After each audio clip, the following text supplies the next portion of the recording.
First, let me just show you the box. It's a wooden box and I love it.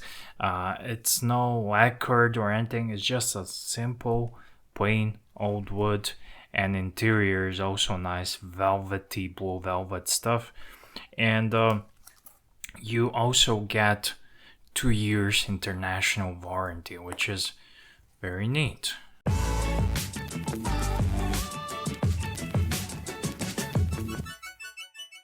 Welcome guys, what you see on my wrist here on a 7.5-inch wrist as a 44mm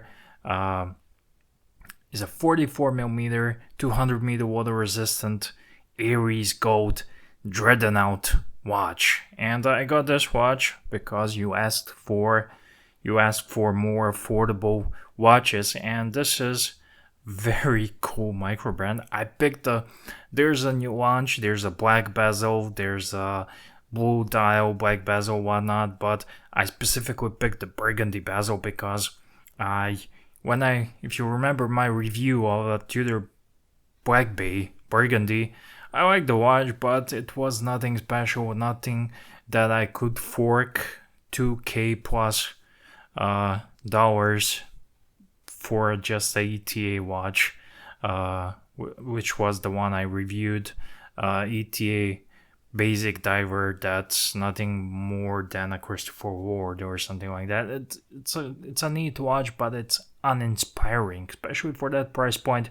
I'm very critical of watches, which are, the more watch is expensive, the more critical I am. So speaking of this one, on their website, this one is $329 US.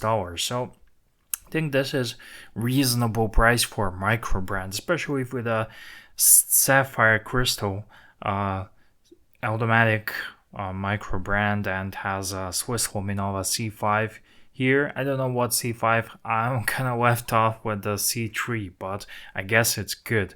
So it's very handsome on the wrist, I like it, and I like this burgundy bezel. So that's pretty much the only thing I liked about the burgundy bezels. Here you can see here Aries gold clasp, and the first thing I don't like about this watch is the clasp. So this is like a Seiko-ish type of folding clasp, the stuff you're gonna see on the Orient watch, on the Orient Mako Ray. So this bracelet compares to the Orient bracelets, even though it has a solid end links, but the clasp kind of gives off that feel of Orient bracelet. So the bracelet itself, it has a full solid links, solid end links, and it's nicely done. At the sides we have a mirror finish and no sharp edges. Even Longines Hydro Conquest has sharp edges, and I hear new Omega's Moonwatch also. So brushed finish on the top, very toolish looking piece, and overall when you look at this watch, it's kind of attractive, and it's not your Tudor, Rolex, homage or whatnot. So sure, it has a burgundy bezel, and that's the only similarity that starts with the Black Bay, and that's about it. And frankly, that's the only thing I like about Black Bay. I'm a Pelagos man myself. I love Pelagos. Black Bay, not so much. It's a nice watch, but I'm gonna spend my money elsewhere. So this one is a nice, fun watch. It's a summery watch. I got myself red sneaks, and this one, I think it's gonna look nice. The watch is powered by Seiko's NH35A movement, and that's a pretty good movement, especially in this price range. It has hacking, manual wounding, and it can be pretty much regulated to be very accurate, but straight out of the box this watch is accurate as well. And it has that tool appeal. And speaking of Seiko, the main competitor for this one would be Seiko Skx, and as we all know, Seiko Skx has been discontinued, and it was a great watch for the money, but nowadays people are asking $400, $500 for the Seiko Skx.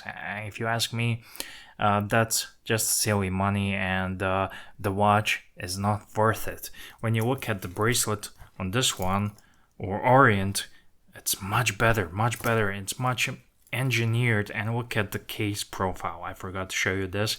By the way, case thickness is around 14 millimeters. Lug to lug is 48 and a half, so it's not even 50. And it's interesting to watch, and this lugs and this case profile, which is highly polished, and this part is matted brushed finish. It gives that kind of a helmet stormtrooper kind of feel, and the lugs make this watch, even though it's 44, it's very variable on the wrist. And I think 42 with this lug profile and this case, I think it would wear like 40. So, but still, I would prefer this watch to be 42. So that's all some of the negative things I had to say about this watch. So what I like about this watch the most is this. Check this out, guys. Please, a moment of silence.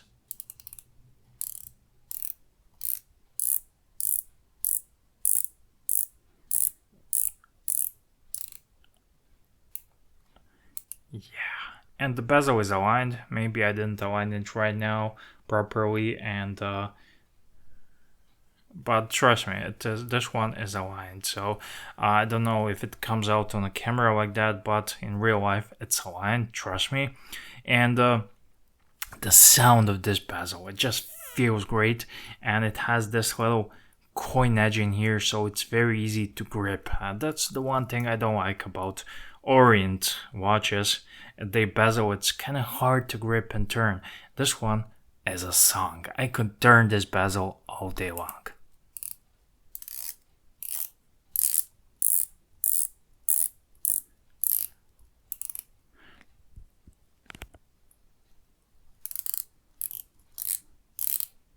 This feels like opening a safe.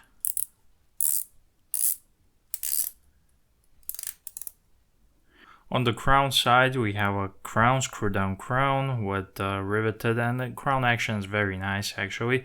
And here, this is protective plastic here on the crown, but you see here it has AG. It's a sign. It's not laser etch. It's actually carved into the crown. It's nice, but I kind of left this plastic coating here, protective coating, because I think it kind of looks interesting. So I like it.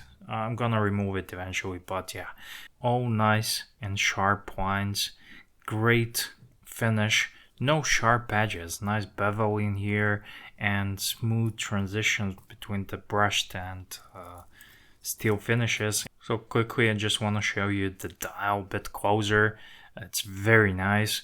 It's simple, kind of German. It has that German aesthetics, but it also has that dive watch layout here. Hands are very much reminiscent of a Seiko's hands, and it has a loamed second hand, so you can see it in dark that the watch is working as well. Has a date window. Just a simple fun watch that it's gonna be a blast to wear on summer, and on the NATOs. I bet this one will look great on NATOs, but I kind of like the bracelet, even though the clasp is one downside to this watch. But overall, for $300, I know I get the SKX is iconic watch, but the crappy bracelet and everything else, I think this could be more fun watch to wear and have, because everyone has a Seiko Skx. It's not even funny anymore. It's not fun. And you want to go to some of watch gathering meetings, you will get a bunch of Submariners and Seiko Skxs. That's how I feel. And I kind of like this one. And especially the burgundy bezel. There's a blue bezel coming out, I think. Black one. Lots of these colors, but I kind of like this one because for burgundy sneaks and red sneaks, and this, it's a fun summer watch that's not gonna break your bank, and I think it's worth the money. I hate reviewing, and I'm not gonna review micro brands. This could easily be priced at the $1,000 price level and people would still buy it, but this is just an honest tool watch that's not that expensive, and it's fun. It's fun. I like this color. I like the color. So thank you for watching, guys. Do tell me, what do you think about this watch? If you have one of these, what are your experiences with the brand, with the company? They are very easy to deal with. Fast shipping. I got this for like within a week from Singapore to Europe, and I'm very happy with the shipping. Usually it's a nightmare, and fun little watch. What do you guys think? I dig it. We don't need every watch to be black.